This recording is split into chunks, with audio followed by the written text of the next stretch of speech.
क्या होगा Marvel universe का सबसे अच्छा, सबसे बड़ा हीरो ही उनका सबसे खतरनाक विलन बन जाए। सोचो अगर कैप्टन अमेरिका जैसे हम सब अपना होप और जस्टिस का सिंबल मानते हैं, वो अचानक से मुड़कर बोले हाइड्रा की जय हो।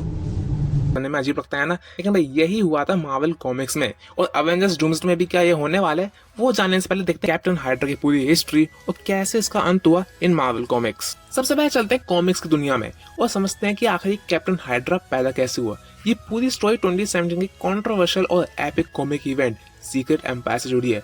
अब स्टोरी शुरू होती है शील्ड के एक सीक्रेट प्रोजेक्ट प्लीजेंट हिल से। यहाँ एक जिंदा सेंटियंट कॉस्मिक क्यूब थी जिसका नाम था कोबिक। कोबिक एक छोटी बच्ची का रूप ले लेती है, लेकिन उसके पास रियलिटी को रैप करने की यानी सच्चाई को बदलने की गॉड लाइक पावर्स थी। रेड स्कल जो हमेशा से कैप्टन अमेरिका का सबसे बड़ा दुश्मन रहा है, उसने किसी तरह कोबिक को मैनिपुलेट किया और उसे सिखाया कि हाइड्रा ही दुनिया की सबसे अच्छी और सही ऑर्गेनाइजेशन है। उस वक्त कॉमिक्स में स्टीव रॉजर्स का सुपर सोल्जर सीरम निकल चुका था और वो एक बुढ़ा आदमी बन गया था।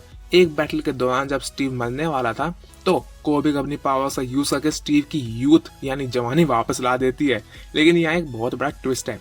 रेड स्कल के इन्फ्लुएंस में आकर कोबिक सिर्फ स्टीव की बॉडी ठीक नहीं करती, बल्कि उसकी पूरी रियलिटी और पास्ट को ही रीराइट कर देती है। वो स्टीव की मेमोरीज बदल देती है, जिससे स्टीव को लगने लगता है कि वो बचपन से ही हाइड्रा का एक स्लीपर एजेंट था। शील्ड, अवेंजर्स, अमेरिका सब एक झूठ था। उसका एक ही मकसद था हाइड्रा के लिए दुनिया पर कब्जा करना। और इस तरह जन्म होता है कैप्टन हाइड्रा का। वो अंदर से पूरी तरह एविल नहीं था, बस उसकी रियलिटी बदल चुकी थी। उसने धीरे धीरे शील्ड पर कंट्रोल किया, सुपर हीरोज को एक दूसरे से लड़वाया और पूरी दुनिया पर हाइड्रा का झंडा लहरा दिया। अब आते हैं उस मोमेंट पर जिसने कॉमिक बुक फैंस के होश उड़ा दिए।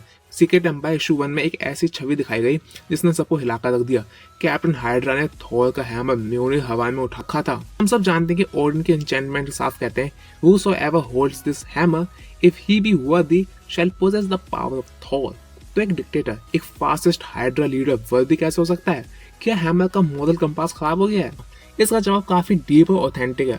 Captain hydra actually traditional sense में वर्दी नहीं था। सीक्रेट एम्पायर इशू 10 में इसका सच बाहर आया।